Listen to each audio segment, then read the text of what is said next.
my shirt is so wrinkled. I'm gonna go change my shirt because this shirt is so wrinkled. I was trying to represent. I got my heater blanket and I turned my heater off so that y'all can hear me. And I am finally going to do my dating in Japan video. So, and it's mostly gonna be talking. I don't have any clips or anything. I don't have any like crazy experiences really, but I have been on a date and it's been long enough that I can talk about it and it not be like weird.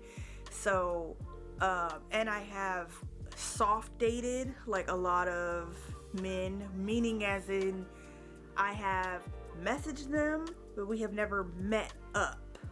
So I just want to be candid about what is going on with that. So first, I will preface this by saying I am a black independent woman and I don't need no man, but I want one.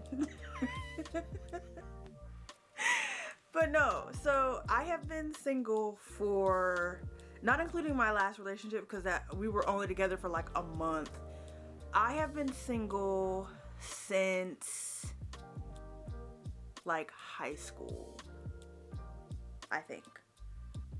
Well, maybe not high school, but at least 2017. 2017 is the last boyfriend I can remember. I've only ever had like a few boyfriends too, so like I don't play the field. I really don't know how. Awkward black girl over here. What do I do? So yeah, I wanted to come on here and talk candidly about dating in Japan and what that has been like for me and how I'm feeling about it, because I have words.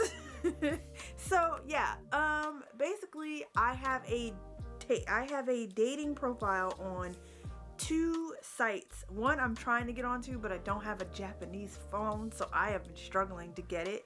But I have a profile on Tinder, which I know Tinder is not where you go to find love. I know.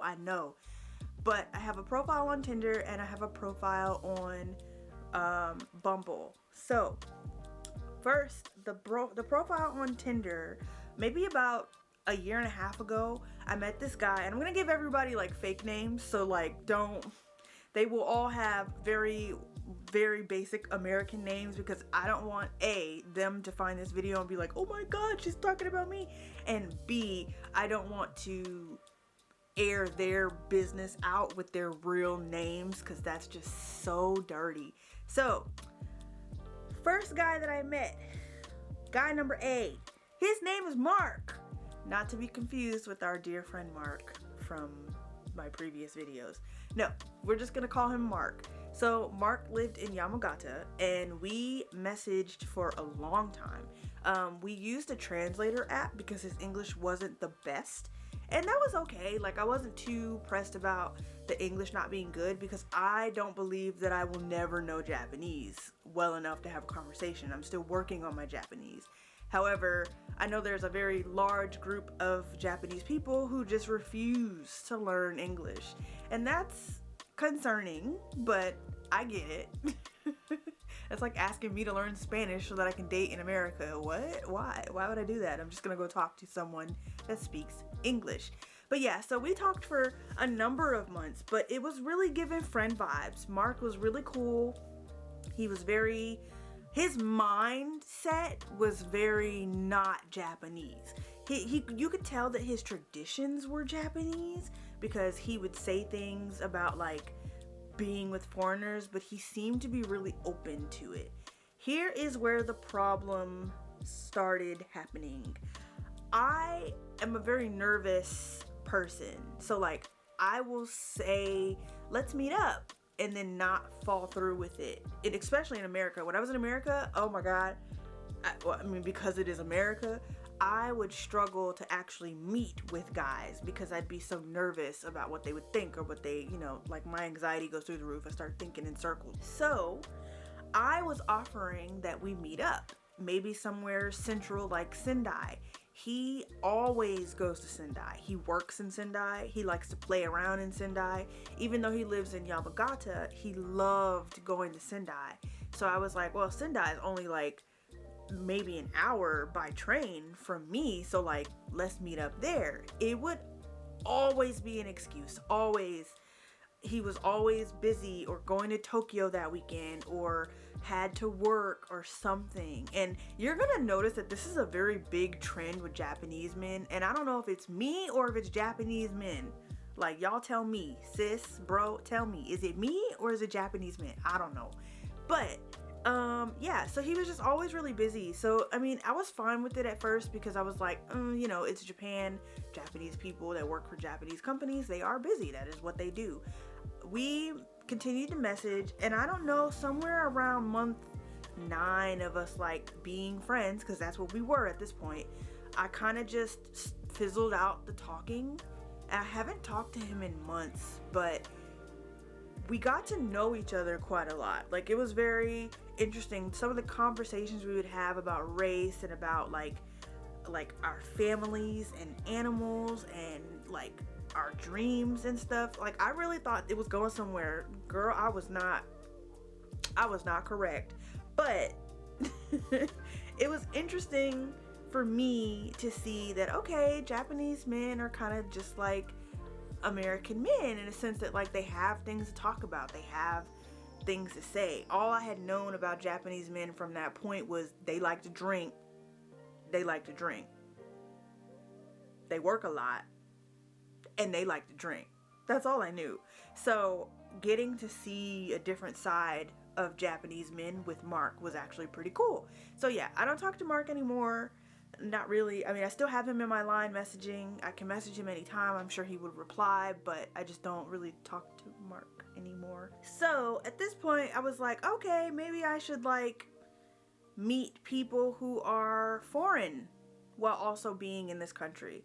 So I met a man from Africa, and we're gonna give him the name of Ted. So I met Ted, and we messaged for about a week, and honestly, I have nothing against African people, African men, because I love me a good black man, but he was just so clingy. Like, I told him I am a teacher, and he would be calling me at school. I was like, oh no, this ain't for me. I can't. We maybe messaged for like 3 weeks before I like had to block him because he didn't understand what like, hey, stop calling me throughout the day meant.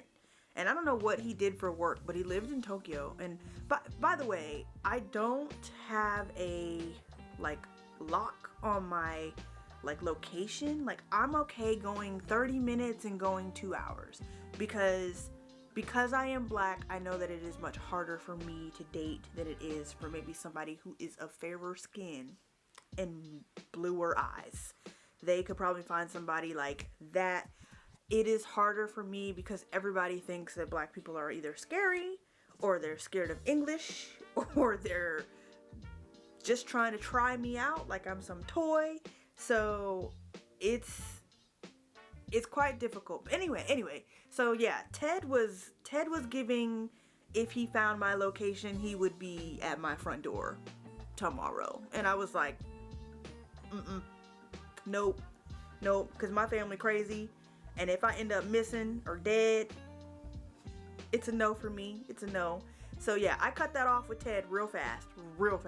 And then I met Adam, and Adam was a very different cup of tea for me. Adam is much older than I am, maybe about 10 to 14 years in that range. And at first I was like, oh, you know, he's fine, but he up there in age. I'm only 29. I met him last year on Bumble. And at this point, I had stopped using Tinder. Like, honestly, it's still on my phone, but I don't use it because all you see on Tinder is food pictures, like faces that are blurred out, which is like, what's the point? Names that are like K, like just the letter K, like what's the point? and like nothing in their bio. It's very weird. It's giving all of us are married and we are all cheating on our wives. So I was not messing with it. No, I was like, no, Jesus, take it. I don't want it. So, Adam. Yeah, so Adam, I met on Bumble, and we went on our first date. He happens to live in the same town that I live in, so we went to an izakaya, and he was so sweet. Oh my god. Best first date I have ever had, hands down. Like, I've never had a first date be so cool. And he spoke English, and English is not his first language, so some of the conversation was a little like quiet, and I was really put off by it at first because I was like, he's not saying anything. But then I realized like later on that I need to stop being so judgmental, because English is not his first language. He was probably searching for what to say, because I could not imagine going on a first date and having to speak Japanese with the little bit of Japanese that I know. Like I'd be like, Genki desu ka? It would be real awkward. So I gave him grace in that standpoint. So the first date was really nice. He paid for everything. It was really great. I think he wanted to keep hanging out, but me, because I'm American, I'm paranoid.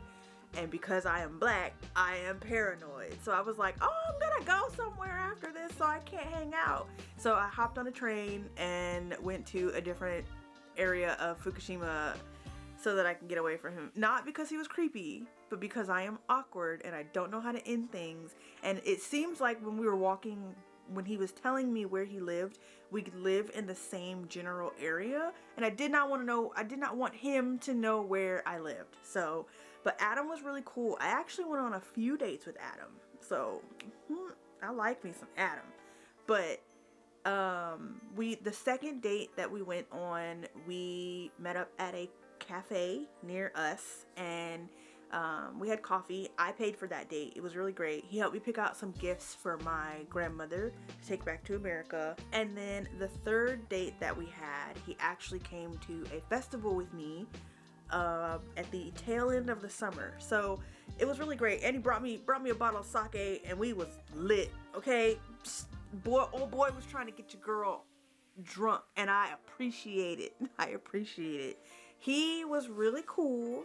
I mean, I'm saying was, like, as if we don't still talk. I still see him.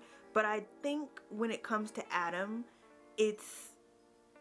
he is so wrapped up in Japanese society that I think that he forgets sometimes that, like, I'm American, and that I need to be met with some type of American, like, you gotta tell me what's up, because I can't read in between the lines. He works a lot, so I don't really get to see him that often. We don't message as much as I did with Mark, but because I get to physically see Adam, like, I'm okay with it.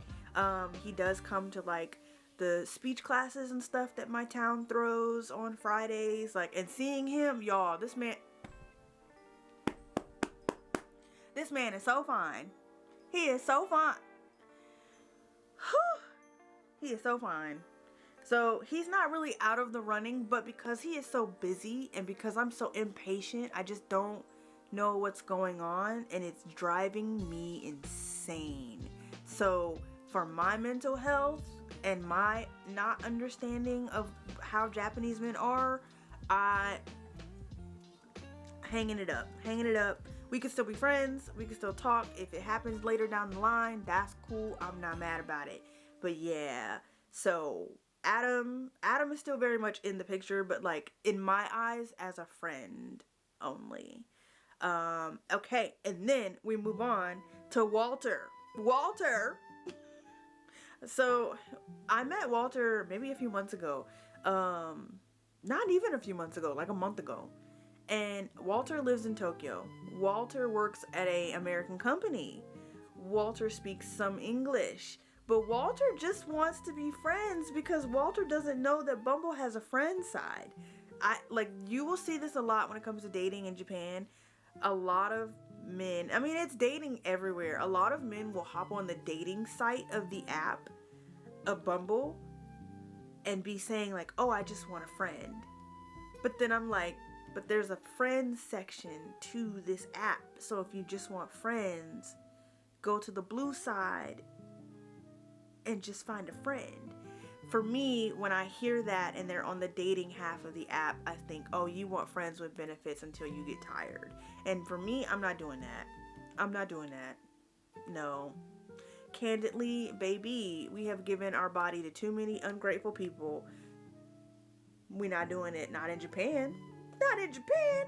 So when it comes to dating in Japan, and I still talk to Walter, but only as like friends. I established very on that like you seem cool to hang out with as a friend. So yeah, those are the current people in my life, kind of, sort of. Not the African guy. He was getting crazy. But I have gone to Tokyo for a date. It was supposed to be on my little tiny time when I was leaving to go back to America.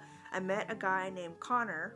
That's the name we're gonna give him. I met a guy named Connor that lived in Tokyo, and we messaged for a long time. And I should have known something was wrong because the first line in his profile was, "I love black women." And I was like, are we gonna try it? Are we gonna try this? Okay, Autumn. Let's try it. Let's see what's going on. We messaged for like 2 months, and we established that when I came to Tokyo, I would meet up with him in the in-between time while I'm waiting for my flight. I get to Tokyo, I message him, nothing. Don't hear from him. Don't know where he is. So I guess in a way I was like stood up, but it wasn't too bad because I was actually in Tokyo for a reason. So I wasn't like, oh God, I came here and I got stood up. Now I gotta go home lonely. No, I was going back to America, so it was fine. I kind of had a feeling that was gonna happen though, because he seemed like he was all talk. Connor, he seemed like he was all talk and not really like about his business and about meeting up. So I was just like, I wasn't tripping about it. So yeah, that is my like dating history so far in Japan. I have not kissed a Japanese man. I have not held hands with a Japanese man. I've hugged a Japanese man. That was nice. But like, that's about it. When it comes to dating in Japan, I think it is difficult for foreigners, definitely, because the language barrier is scary for Japanese people. I don't even think that they understand that like some of us foreigners are actually willing to do the work to learn the language to be able to talk to you. I think everybody is just so comfortable with their normal like Japanese way of life that they don't think outside of the box. And that's not like a dig at Japanese people at all. I don't think it's a dig at them at all, because I get it. I get it completely. Yeah, I will say that Japanese people are very much interested in the white gaze. So they like people with fairer skin and lighter eyes. It's not like racism. If I was standing in a room with a blonde haired, blue-eyed girl from anywhere and she spoke zero English, they would pick her first, because they think that being with her in this society, other than being with a Japanese woman, is like the next step up. Like that's a come up. We getting our bread, bro. Like that's what they think. Some of them. We are not monolizing the entire group, but some of them think like that. It is a lot harder to date for me in Japan, because I think that so many people are so worried about what their friends and family are going to think, what the society is going to think about them being with a black woman. I think it's a little less likely here in Tohoku. Okay?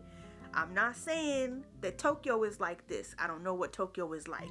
I've never dated in Tokyo. I know there is a girl that lives in Tokyo. Her name is Courtney Ko is her name. I've seen some of her videos. They are hilarious about her dating in Japan. So if y'all want like that, like go check her out. She's so funny. She's from the UK. She's hilarious. She's got a few escapades that she could talk about.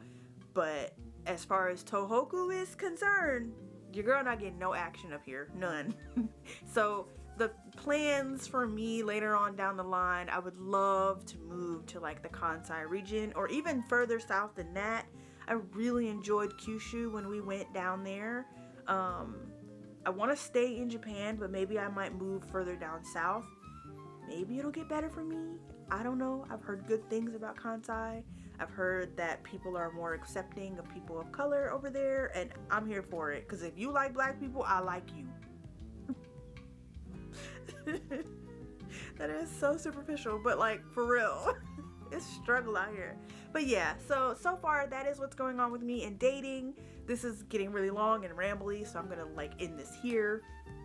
If you guys have any other questions about dating, or if you have any advice about what I could do when it comes to dating, like that would be really good. I am struggling. I think that it is safe to say that I'm probably not going to find somebody in Fukushima, probably not going to find somebody in Tohoku, and that's okay. I mean, I do have a biological clock, I do have time ticking on my side, but I am waiting on God to do what he got to do so that I can do what I got to do. And who knows, maybe this Adam guy is the one. We don't know. Honestly, it's not looking like it, but I just wanted to come on here and be candid about my dating experiences and everything that I'm going through. Plus, also somebody on my page had asked for this. I am here first for the children. These kids are my life. I think that I could die here single, just knowing that I have impacted some of these students' lives. That is what I want for me. However, if you do want to date, just come here with an open mind. Just remember to always have grace with people, and everybody has a different situation, even in Japan, even Japanese people. So you cannot be so harsh. But yeah, I'm gonna go because I've been recording for like 22 minutes and I'm ready to stop talking. So bye. Okay, y'all, but Adam, if I could put a picture up of Adam, y'all would be like, girl, go get that man. He is so fine. But he is so busy. He is so busy. And when he's not busy at work, he's surfing. And I don't surf. I don't get in the ocean past me being able to stand in it. Because me and the ocean, me and my ancestors, we not friends with the ocean. Last time we was dealing with the ocean, y'all know where we ended up. No. I'm good. But yeah. See y'all.